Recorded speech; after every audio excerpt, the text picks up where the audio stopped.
महाराष्ट्र अल्पसंख्यक आयोग के प्रदेश अध्यक्ष प्यारे खान साहब आज अमरावती के दौरे पर थे, जिन्हें लोग ऑक्सीजन मैन के भी नाम से जानते हैं और उन्होंने कोरोना काल में बहुत काम किया है।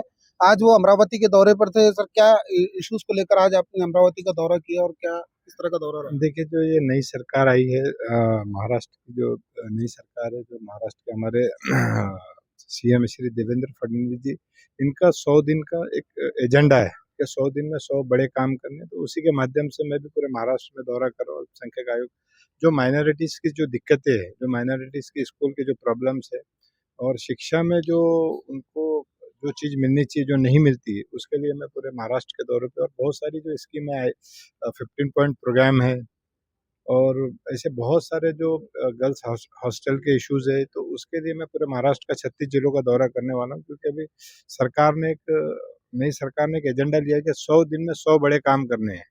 तो उसी के माध्यम से हम लोग घूम रहे। तो शिक्षा विभाग के साथ हमारी कंटिन्यू मीटिंग चालू है, स्कूलों के दौरे चालू है और स्कूल में जो बच्चों को पढ़ाया नहीं जाता है या फिर कुछ स्कूलों में काम ही नहीं हो रहा, तो ऐसे स्कूलों पे हम लोगों का एक खास फोकस है। और हमने यहाँ अमरावती जिले की 144 स्कूल है मैडम, 144 स्कूल में की जांच करने के लिए उनको बोला है, जितने भी माइनॉरिटीज़ का जिनको स्टेटस है कि वहाँ बच्चों को पढ़ाई होती है, नहीं होती है, वहाँ टीचर्स है, नहीं है, वहाँ के स्कूलों के हालात क्या है, वहाँ पे रंग पेंट बराबर है, नहीं है, वहाँ के टीचरों के ड्रेस कोड है, नहीं है।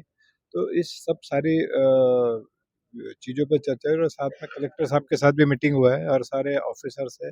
और जो लोग दंगा फैलाना चाहते हैं, जो व्हाट्सएप ग्रुप पे धार्मिक बातें डालते हैं, क्योंकि अभी क्या है, सरकार का मेन एजेंडा है महाराष्ट्र का विकास। सबसे फर्स्ट जो है काम महाराष्ट्र का विकास, और महाराष्ट्र अभी विकास की ओर अग्रसर है।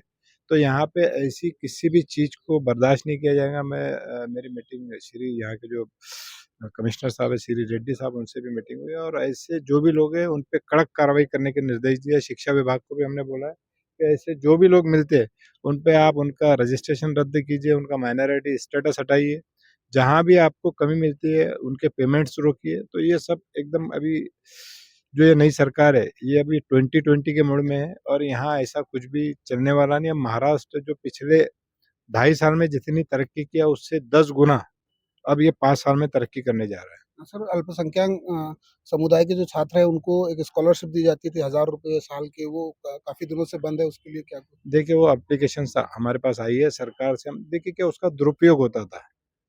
वो जो अभी सरकार का मानना क्या है कि अगर ऊपर से 1 रुपया आ रहा है तो उस गरीब तक 1 रुपया जाना चाहिए। तो कहीं न कहीं गैप था, उसको पूरा करने के लिए सरकार कभी-कभी क्या कोई कई योजना को बंद करना पड़ता है कि जिसमें करप्शन होता है। तो सरकार उस पे भी संज्ञान मैंने लिया, मेरे संज्ञान में भी आया और हम इसका सर्वे करने के बाद उसको डिसाइड कि उसको वापस से चालू करेंगे। हायर एजुकेशन के लिए सार्टी-बार्टी जैसे एक स्कीम शुरू की गई थी, अभी तक उसकी मतलब अभी तक अमल में नहीं लाई गई। देखिए, अभी तक तो क्या आयोग ही नहीं था। अगर पिछले 5 साल से देखेंगे, तो अभी श्री देवेंद्र जी का मैं धन्यवाद करना चाहूँगा कि उन्होंने वा आयोग को, माइनॉरिटी कमीशन को वापस से स्थापित किया। पहले अगर आप देखोगे तो 2019 के बाद महाराष्ट्र में माइनॉरिटी कमीशन के कोई अध्यक्ष ही नहीं थे। 2019 के बाद शायद कोई अध्यक्ष ही नहीं थे।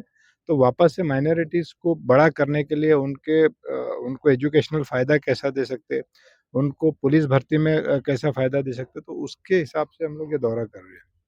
तो ये थे हमारे साथ अल्पसंख्यक आयोग के प्रदेश अध्यक्ष प्यारे खान, जिन्होंने यही कहा कि अल्पसंख्यक समुदाय के सभी क्षेत्रों में विकास हो, उसके लिए वो तत्पर है और यही वजह है कि वो आज अमरावती के दौरे पर थे और इसी तरह से पूरे महाराष्ट्र का दौरा करेंगे। कैमरा पर्सन सुफियान के साथ मैं कमर काजी, अमरावती।